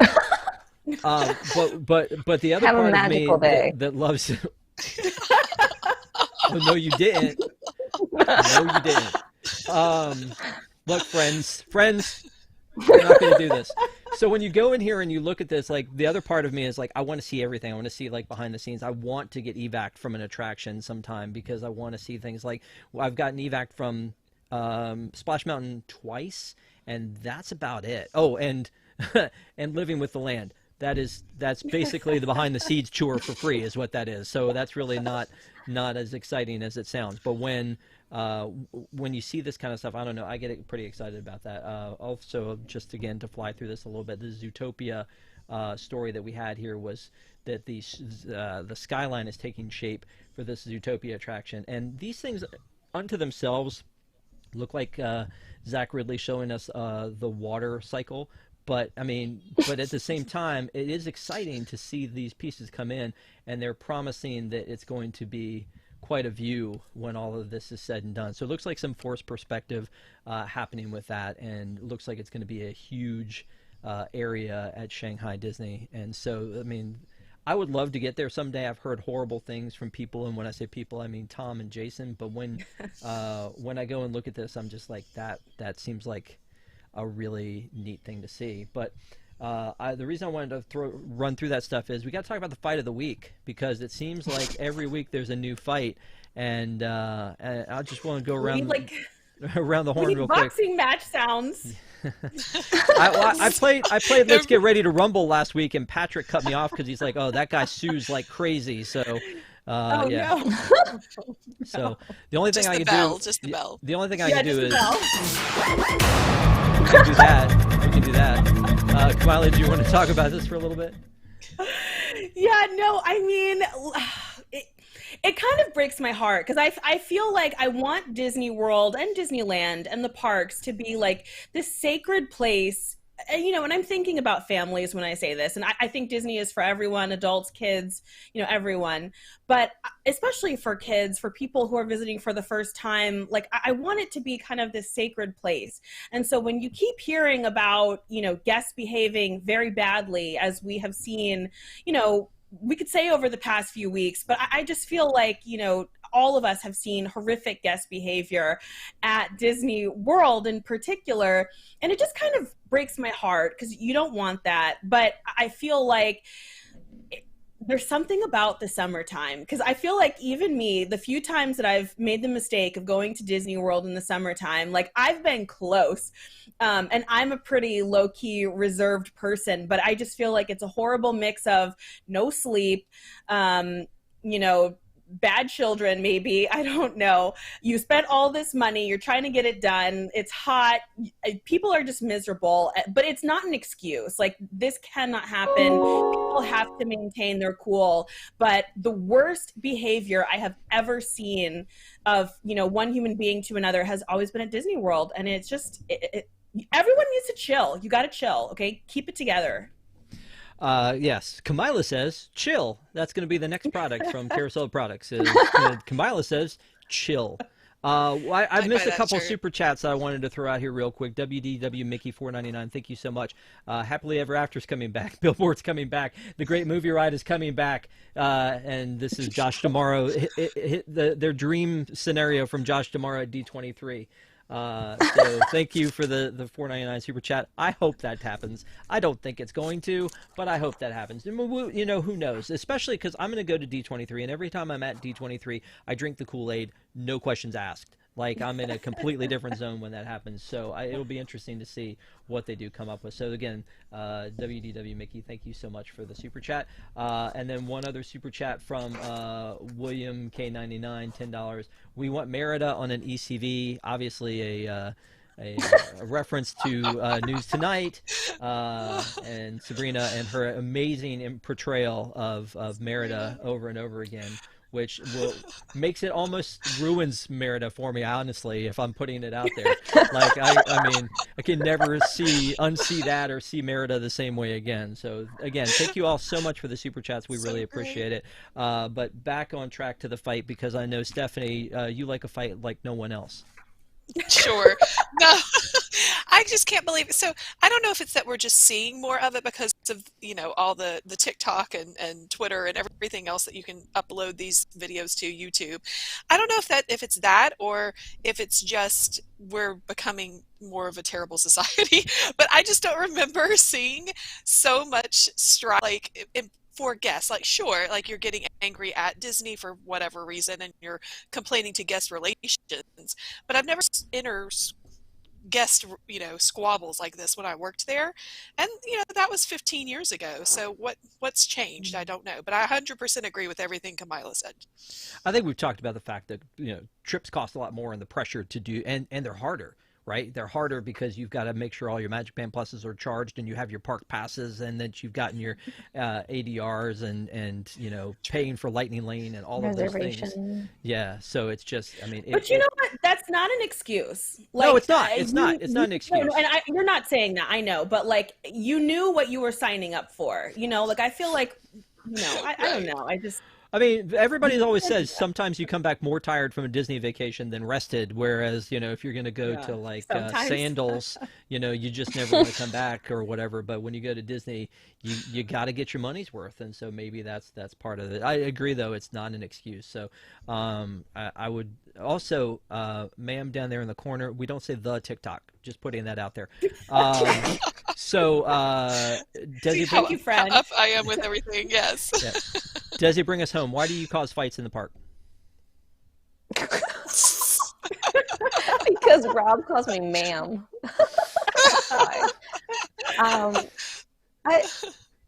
At least this fight didn't get physical. I've seen multiple times where people get into fighting matches at Disney because they're hot, they've been spending all of this money, there's all this pressure to have the most magical day ever.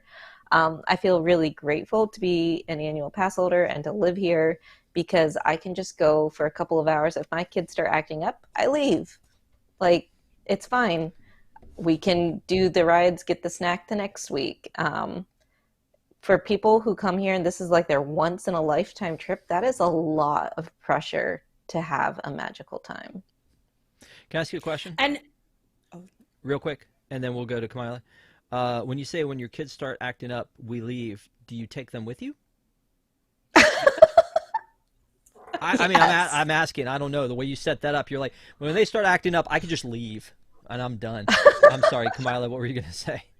Just really quickly, I was just going to say the one thing I hear from almost every single client I work with that goes to Disney World is we wish we could have added extra days for rest, but when the rooms cost $500, $700 a night, I mean, there's just no room in the budget for it. And so you push through, but that is the one thing I hear consistently is we needed a rest day or two in between. It is so hard to do for parks. And again, that's no excuse because plenty of people, are exhausted, they're hot, and they're not fighting and, screaming and getting physical with other people. But I don't know. There's something about like the fights where it's just like, I don't know. I guess because I can't imagine like hitting another person or even just screaming at another person because I would just run away. But it's sad, and I wish it would stop. Is Disney World a violent place? I feel like that's the question. I brought it up before, and I said, well, only in Florida. And then Eric Morton was on that, and he was like, okay, wait a minute. Let's look at where all these people are from. They're coming from New Jersey. They're coming from, South Carolina. The people are carrying guns into the park and things like that. And so, yes, I don't know if Florida welcomes Tennessee. all of that. Easy. But from all over. but Yeah. it's not there. I don't know. I mean, I also, we asked the question, like, is it because of all the pressure that we have today and because of how expensive and how complicated these trips are? Or is it because we all have cell phones and they also have to like account for a lot of things they didn't have to account for back in the day? There was a lot of like, things show up on the back page of the Orlando Sentinel and you never hear from them. Now on social media, all of that stuff breaks through and people, talk about these things more than they used to. So maybe, I don't know that Florida is a more angry place, but it's definitely a hotter place. And when you put a lot of things under heat, sometimes they explode. So Yep. just a thought. So I was going to take a break and then us talk about our final discussion topic of the night, but let's just roll right into it. Is that, speaking of like not getting a break at the parks, you're not getting one at ParksCenter either. So, one of the things that happened is that they've released some things that they're going to preview at D23. For those of you not aware, the D23 Expo is supposed to happen every other year. Theoretically, it would have happened last year, but then there was that whole pandemic thing that all the kids were crazy about for a little while, and that messed things up. So now it's happening this fall, September 9th through the 11th at the Anaheim Convention Center. WDWNT will be there to cover all of the breaking news, probably break a few things ahead of time. I don't know. But when we look at the offerings, I think a lot of it's going to be them telling us the updated information on the things we already know about and that we've been asking about. And again, I kind of think the litany is, when is Journey of Water opening up? When is Play Pavilion going to be opening up? When are we actually going to get a date or a time frame for Tron? When are these, like, they announced 2 other cruise ships a long time ago that I have not heard about. There were supposed to be 7 altogether, and these other 2 that they announced before, I have no idea what's going on with those. Reflections kind of went away. The resort there, they'll probably talk a little bit more about the new Polynesian resort that they're clearing the way for. There's so many things that they could be talking about, but a couple of the things that we have is like Disney Parks hosting a Duffy and Friends panel to reintroduce Duffy to the U.S. parks. If you've ever heard this story being told, apparently Oriental Land Company wanted something that was theirs as a mascot, and Disney had all these, what they called the Disney Bears, that weren't selling, and they kind of repackaged and introduced that to Oriental Land Company, and they're like, yeah, we'll take it. And now it's a craze that the American parks are like, maybe we want that back. Maybe we want that for us. I don't know. Yes, we do. We do. Kamila, are you clearly you're all about some Duffy and Friends? I love Shelly. I literally have a Shelly. Like I'm looking at her. Duffy. I'm waiting to get the Disney Cruise Line Duffy. So I don't have a Duffy, but I have Cookie Ann merch. I literally have all of them. I don't care too much about Olu Mel, but he's kind of like the Aulani, stepchild. So he's not as important, but I get why they bring him in. But no, I'm sorry. I'm sorry. No, but I think it's really cute, and I love the concept of, because I think Duffy is supposed to be like Mickey's bear, and there's just something about that is like so sweet and so cute. But they're so fun, and like the bag charms of all the characters have become so popular, and a lot of us are having to like work with personal shoppers or go on eBay to like get merch from Tokyo. So if they could make that easier for us to get that stuff, that'd be great. And there used to be the Duffy meet and greet over in Epcot, and a lot of those things that don't exist anymore. Now you got to go to Alani. Yep. Clearly you're the super fan on the panel when it comes to that, but Olumel, I feel like Desi took a little bit of offense to that. I love Olumel. I'm sorry, but I'm also like a Alani fan. Like, we saw Duffy while we were at Alani. I had my wedding photos taken at Alani. We would go at least have dinner every year whenever I go visit my grandparents. I've got a Shelley Mae plush, so I guess it's Tokyo adjacent over there in Hawaii. So I love Olumel. I'm sorry if he's not as popular as Duffy and Shelley Mae. He's a Or poser, Gelatoni. apparently, according to Kamila. No, I'm sorry. Yeah, I love them all. Wait a minute. Let me go back to this picture here because there's 4 of them, but I think there's a 5th We're one. missing Stella Lou. Well, and We're missing Gelatoni. the bunny.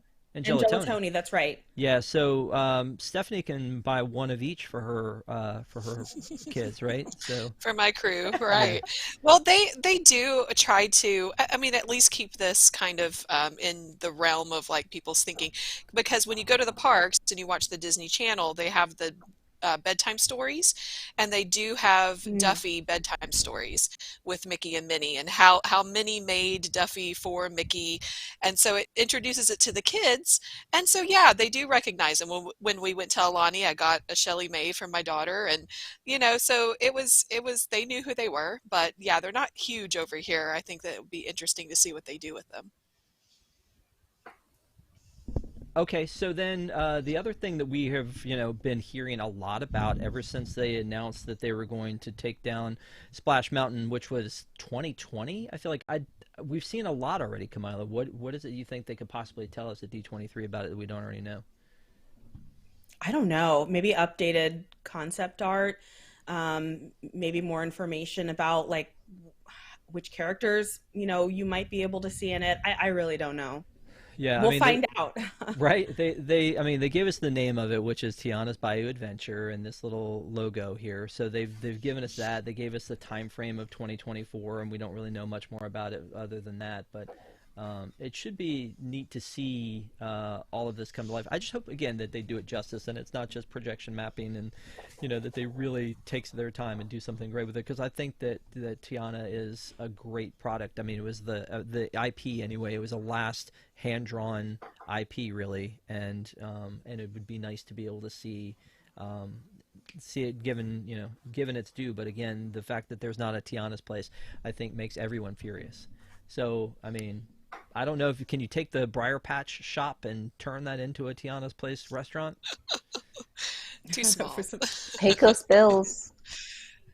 Yeah. You turn that into Tiana's Place. Yeah, but again, it makes sense in Disneyland because it's on the outskirts of New Orleans Square. It doesn't really make as much sense in Walt Disney World because of where it is. But all of these things, hopefully all of our questions will be answered at the wonderful World of Dreams, the Disney Parks and Experiences Pavilion at the D23 Expo. So I don't know, has anybody on the panel other than me been to the D23 Expo?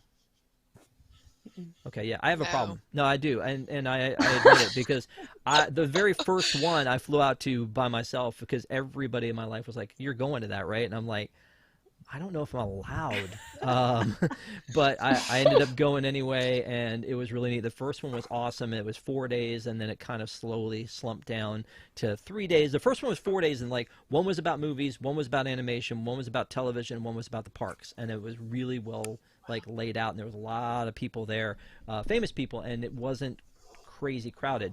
There have been some years where I've spent the night in the basement of the Anaheim Convention Center just trying to pray that I could get into one of the bigger panels, and it just gets harder and harder every year to do it. And every year I go, maybe this is my last one. But at least I'm going. I was about to say, at least I'm going this year. That's the thing. So but the D23 Expo is sold out. So they, the very first thing they had were these like special edition tickets that were like, we're going to get you into all the panels. Those sold out in like an eighth of a second. And then they had the 3-day passes, and those sold out. And then I think finally the last thing to usually sell at a convention is a Sunday ticket. So those are completely sold out. It should be super crowded. Can't wait. And the fun part is that they do not handle crowds as well as they do in the parks. So there's that. So go ahead. I just want to say, like, I feel like there's something happening with all of the major cons. And like when you look at Comic-Con, which just, I think, finished up over in San Diego, the Star Wars Con, which you were at, they're overselling these events in a way where they know they can't make the experience that great for, I feel like, a majority of the people who are there. And they're banking on you just wanting to be like happy enough by just like being in the building where these things are happening. But I don't think that's enough. And I just, because I've been going to cons for a long time, and I would say like New York Comic-Con, and I don't remember what year was the last time I went, but like that was probably the last one that I can remember where like you could actually get into things, and it wasn't the Hunger Games, one, just trying to go, and then two, just trying to like be in the room where cool things are happening. And I just hate what that experience has become, because they're making money, and maybe they're making up some of the money that they lost, but it should be about the fan experience too. And so I hate how this is happening. That's a great point. I mean, yeah, it is kind of a beating. I mean, honestly, it is. Like the celebration, the Star Wars Celebration one was.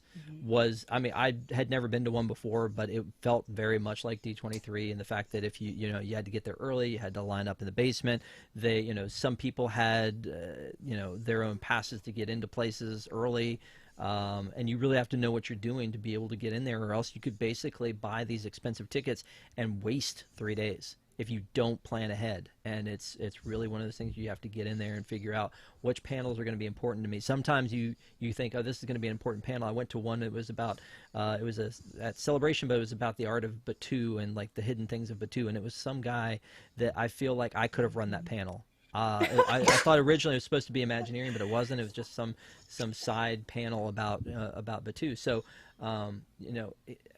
it really is one of those things you have to know ahead of time as much information as you possibly can. So if you guys are out there headed to D23 Expo, you really need to do some homework, because I spent 4 hours in a line for Mickey's of Glendale to buy merch once. Again, you're paying for that day, and then you're paying to have the privilege to stand in line to then go in and spend more money on merch. And spoiler alert, they do not give annual pass discounts. So, anyway. So I just want to get one last thought from each of you as we go around about D23 Expo. And this is my question to you, is what do you hope we learn from D23 Expo, specifically in the Disney Parks and Experiences vein? So I'll start with you, Kamila, and work our way back around. I just have 2 words: Mary Poppins. Bring it back, reinvigorate it, do it, or you're not going to survive this. And that's a threat. Ow. Oh. Okay. Wow. I love it. All right. Stephanie? I'm all about Kamila tonight. That is amazing. I love her answer. So if I have my wish list, my wish would be that we learn that they're going to redo, they're going to into Splash, like you said, Rob, over in New Orleans Square adjacent, right? So it makes more sense in Disneyland. Keep Splash as is in Disney World, and build a new Tiana ride, a new dark ride in Fantasy or closer to like Haunted Mansion area for Tiana at Disney World. That's what I would wish. Okay. And Desi? I have no idea what to expect.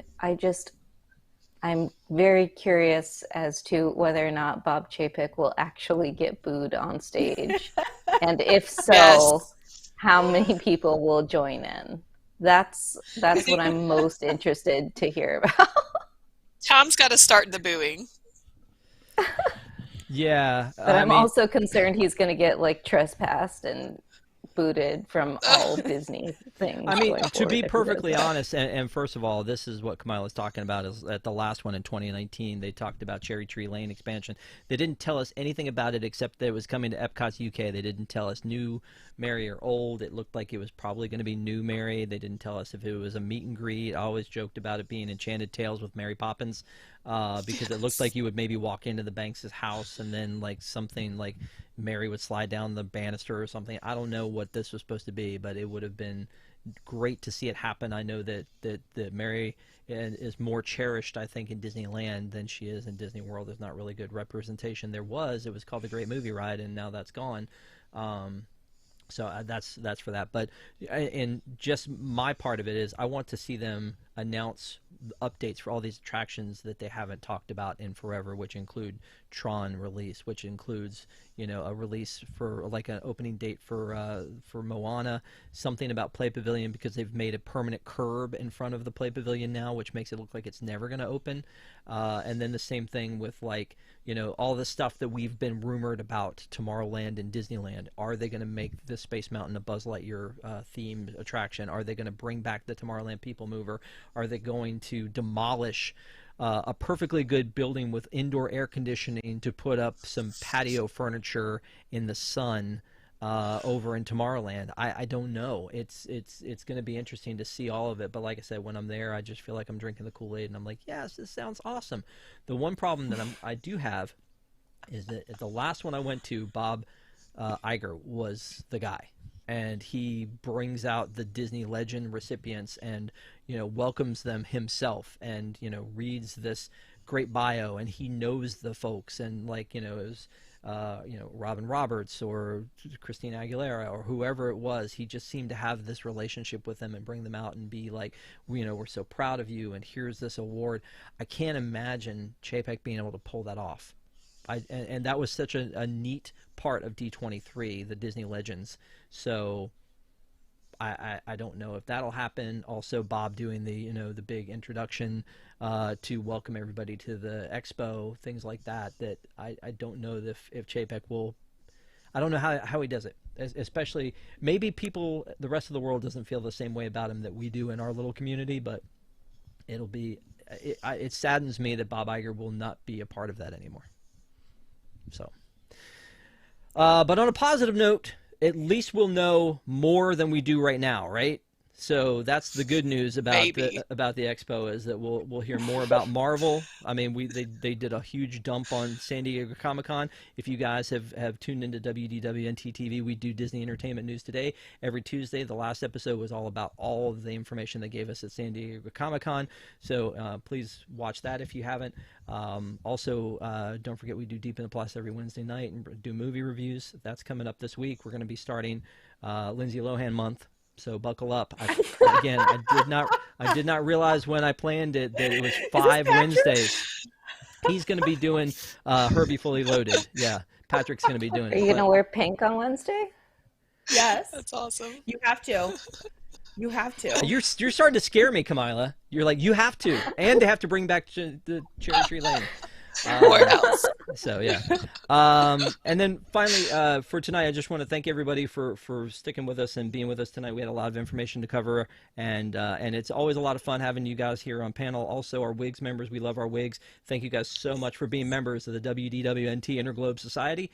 That's our Patreon program. If you need more information about it, patreon.com/WDWNT is how you find it. We have lots of things for our WIGS members, including a post show right after this. And if we can keep Stephanie awake for it, by the way, there'll be a post show right after this. And then, and that's exclusive to WIGS members, as well as the post show for Thursday night's News Tonight. And then It's many the other last things. one for a while this week. Yep. So tune in there. Tune in Wednesday night. Tune in Tuesday. Just tune into WDWNT TV for all the great content that we have to offer. It's very exciting. This is the main channel. Yeah, this is the Stop one. calling the other one the main channel. Yeah. This is the real one. Yep, exactly. We're the cool kids club now, right? Because Desi said so, and so did Kamila, so watch out.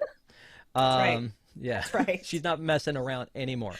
Thank you guys so You much. should be, for being- listen, if you think these people fighting are scary, you haven't seen anything yet, okay? Oh. Okay. Find me in the parks. Awesome. Thank you guys so much. Have a great night. We'll see you next week. Bye. Bye, Bye, everyone. everybody.